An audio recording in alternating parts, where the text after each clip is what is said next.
Now to Beth Davids, who was a passenger on this train. She joins us by phone. Beth, tell us what happened. It started off as a pretty standard trip outside of Philly to New York. I was on the phone with a friend about the time that I decided not to sit in the quiet car. I moved on to the next one. When I just finished up the conversation, suddenly the car just kind of shifted to the right, and then the car started tumbling over. There was dirt, there was chairs, there was people tumbling. It was like this really slow moment. You're trying to figure out, is this going to be it? Once I, it kind of came to, I just had some dirt in my mouth. Everyone was just kind of looking around, seeing who was injured, who was trapped. People were looking for the exit, the top of the train where it ended up. We were on the side, so we actually had to climb up the roof. So people were helping each other to get up, helping the people who were trapped underneath the chairs. We could start to smell smoke within the car itself.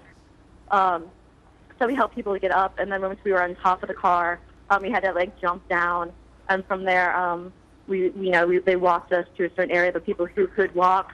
I was in my car. People were getting out, but as you looked further up into the quiet car and business class, there weren't as many survivors coming out of it. So, there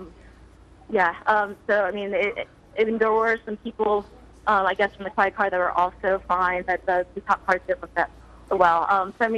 We kind of have a mix of people. Some people who are, relatively okay with their stuff without, people who are covered in some dirt and blood. Currently, actually, I'm at a hospital right now. They took some of the people who are not as injured to the hospital, but they took people who were more injured to another. So, Beth, let me take you back to what time did you get on the train? It was around 9:08 in Philadelphia. Yes. And about how long after that did the train crash? I wasn't checking the time exactly, but I would say that we were only maybe 10 minutes out. We were not very far out. And so you were seated on the train. You said it began to, you felt like it was shifting to the right, and then the next thing you knew, the cars were tumbling over?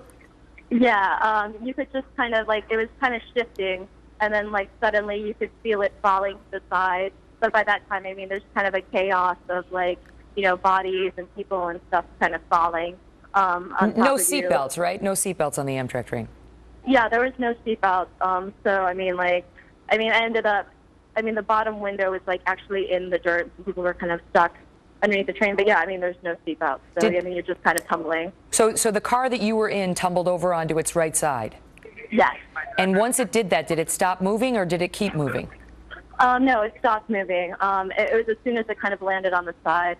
There's obviously a lot of chaos going on, but it kind of stopped. Was there sound? What were you hearing? We didn't really hear much. It was really kind of more just that slow slide, and then it was just kind of that slow kind of activity of what was happening. Was there? I assume there was panic on board the train.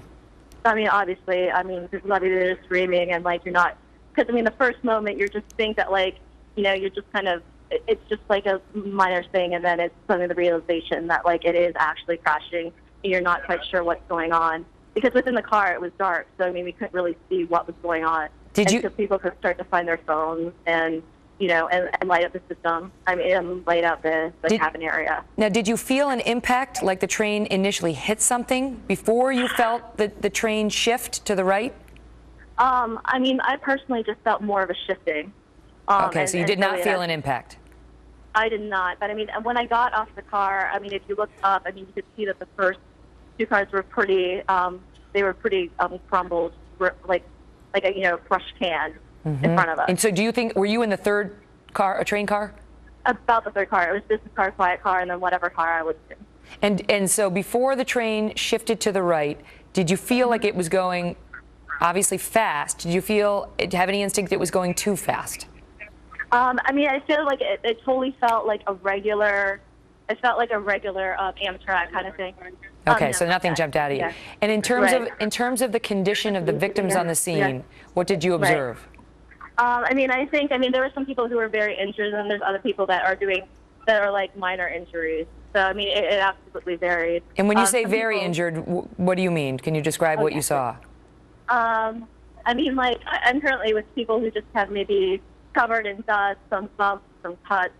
There are other people that were being carried out in journeys. I mean, there were some people that had it looked like broken arms, injured hips.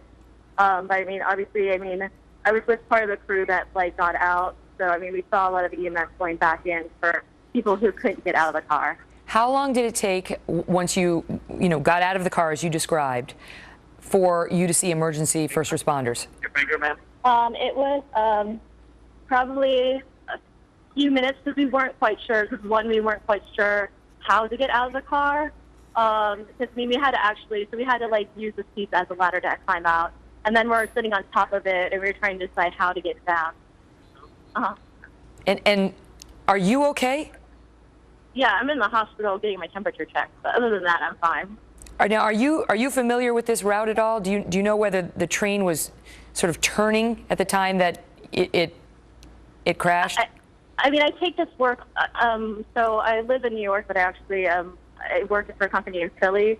So I take this relatively often. I mean, in general, it felt like a pretty standard train trip. Obviously, until I crashed. So, I mean, we're getting conflicting reports. Well, actually, they're not necessarily conflicting. We're being told it's a mass casualty plan that has been activated. We have not yet officially received any word of fatalities. Having been there and experienced it and seen it with your own eyes, do you know whether there have been fatalities? I can't confirm that. All I can say is that the two cars in front of me sustained a lot more damage, and I didn't see any survivors coming out. And what did you see in terms of first responders around those cars?